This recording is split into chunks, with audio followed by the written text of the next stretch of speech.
Alors tout à l'heure, je vous ai fait le débrief de OM Strasbourg. J'ai fait le tour du match, mais on va quand même. Ça va pas être un débrief, mais ça va être un petit retour sur ce match. Et aussi pour le but de faire passer un message aux joueurs, à l'équipe et à la direction. C'est à croire que l'OM doit payer pour gagner contre Strasbourg. La dernière victoire méritée et en pleine réussite contre Strasbourg date de l'automne 2020 sous l'ère André Villas-Boas, qui s'était imposé en Alsace sur la seule frappe du match grâce à Morgan Sanson. Mais maintenant, il était désormais dans le camp d'en face. Mais ça n'est pas là que ça s'est joué. Comme au match aller, l'OM laisse, encore une fois, échapper 2 points contre Strasbourg.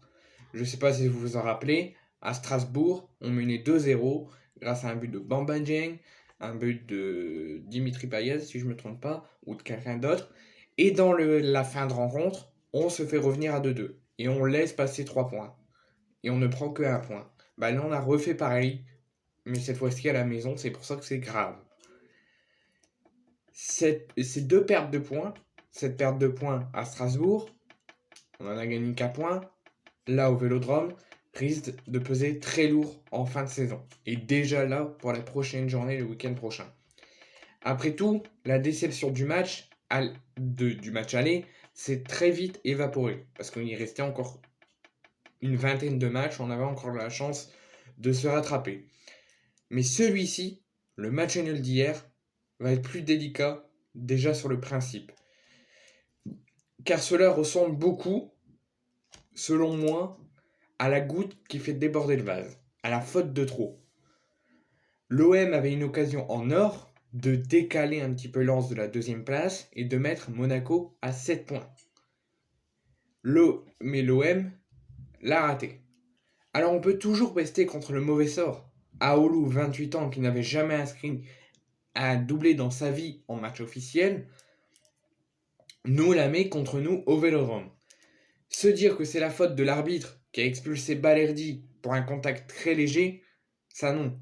Balerdi méritait son rouge. Balerdi est nullissime et catastrophique depuis quelque temps.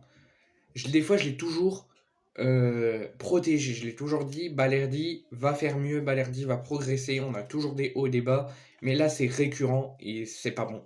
Donc il doit quitter le club, Balerdi. Il doit aller jouer quelque part d'autre pour mieux progresser et apprendre de ses erreurs. Et le rouge de Balerdi, il y en a qui vont penser que c'est très sévère, très léger, qu'il n'aurait pas dû recevoir un rouge, mais moi je pense que c'est le dernier défenseur. Certes, le coup est léger, mais il a fait faute, et comme c'est le dernier défenseur, c'est rouge. Contre Rennes, la victoire de l'OM avait été minimaliste dans le jeu. On l'avait gagné avec caractère et avec contrôle. Mais dans le jeu, c'était très minimaliste. Avec un but sur coup de pied arrêté.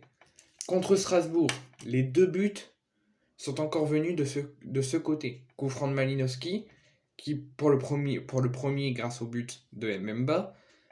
Malinowski frappe, Sels l'arrête, serviette sur Mbemba et il met dans le but vide. Donc premier but c'est encore sur un coup de pied arrêté. Et le deuxième c'est le penalty d'Alexis Sanchez.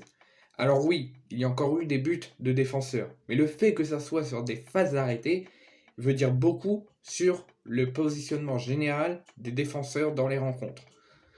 Les dépassements de fonction en pleine action sont beaucoup plus rares et le jeu de l'OM s'en ressent. Cette équipe dont tout le monde, il y a un mois, louait à avoir vu à peine l'abnégation qui amenait à une profusion d'occasions est méconnaissable. Alors oui, cette fois-ci, cette équipe a dû faire 1 heure en infériorité numérique, a tenu, mais a craqué. Ce qui n'est pas rien. D'habitude, avant, l'OM, quand il recevait un rouge, l'OM galérait, l'OM stressait, l'OM paniquait et l'OM perdait. Là, on a réussi à tenir et c'est la chose positive à retenir. Un autre joueur que Balerdi ne peut pas se faire expulser. Balerdi, c'est son 4e carton rouge depuis qu'il est à l'OM. On peut aussi penser que d'autres changements, avec la sortie des 2 joueurs les plus offensifs, pour Guendouzi et Bailly était peut-être de trop, en voyant clairement le signal à Strasbourg que ça n'allait plus être du tout être droit au but. On peut du coup être circonspect par le manque d'application derrière de ce plan, puisqu'il y avait encore la possibilité de faire 2 changements après le premier but encaissé, au moins pour casser le rythme. Alors déjà, on fait échauffer des joueurs pour au final pas les faire rentrer. Ça, il va falloir changer cette tactique. Si tu les fais échauffer, c'est pour les faire rentrer. Sinon, il y a un risque de blessure derrière. Il y a un risque de fatigue dans les muscles. Surtout qu'après, on s'entraîne, on ne joue pas. Ça. Ensuite, pas de changement alors qu'il y a eu le rouge. Donc tu nous laisses de la 30e à la mi-temps finir à 10 sans carton, sans changement. Donc c'est vraiment scandaleux. Strasbourg a tiré 24 fois dans ce match au but, dont 4 fois pour Raoulou. L'OM seulement 7 fois. Et en 20 minutes, on n'avait tiré qu'une seule fois. C'est scandaleux. Difficile donc d'évoquer le karma pour ces 2 points encore comme à l'aller qui s'envolent. Outre l'arbitrage, comme Tudor l'a fait en conférence de presse d'après-match, il faut se remettre au travail et vite. Là, il va falloir vraiment se ressaisir. Parce qu'après, je vais faire le JT de l'OM. Au classement, avec ce nul et ces pertes de points réguliers, on perd énormément de points. Déjà, le titre, on peut l'oublier. L'objectif de la direction d'avoir un titre cette saison est déjà oublié. On n'aura pas de titre cette saison. C'est sûr et certain. Ensuite, à cause de ce match nul, ces pertes de points à la maison contre Monaco, la défaite contre Paris, le nul à Strasbourg au match aller en première partie de saison, le match nul là, on perd trop de points.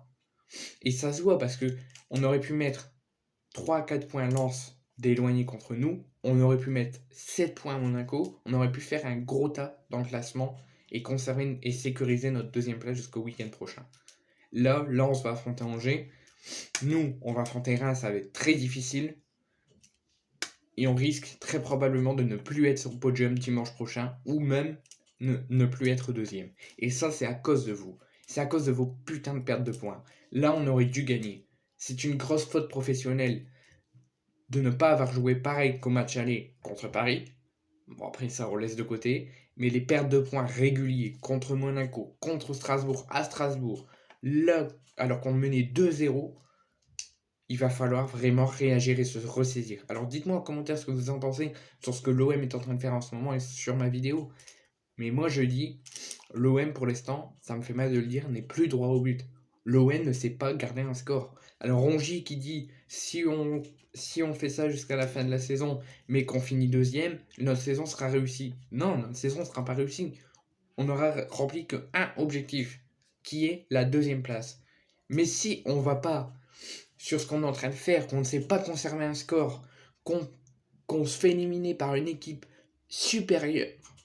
inférieure à nous, qu'est-ce qu'on va aller faire en Ligue des Champions?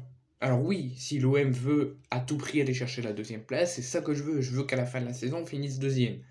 Mais j'espère que l'OM va profiter des vacances et après, au retour à l'entraînement pour la saison prochaine, va vite mettre les choses sur la table et se ressaisir.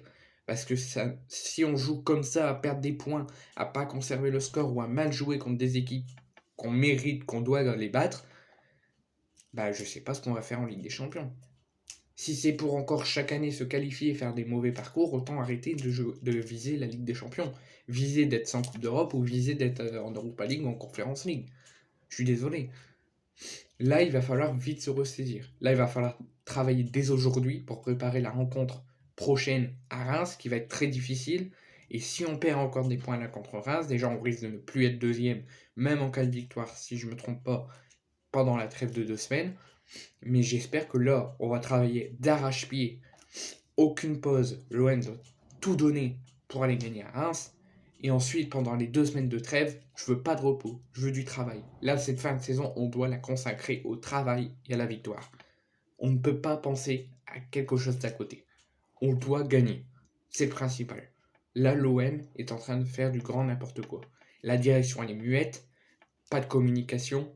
On demande de communiquer avec la direction. Ils refusent. Pablo Longoria, qui est tout le temps présent, n'est pas là pour voir la réaction mécontente des supporters, pour voir son équipe et Tudor faire des conneries. il n'y a aucune réaction de la part de la direction, qui est muette et transparent.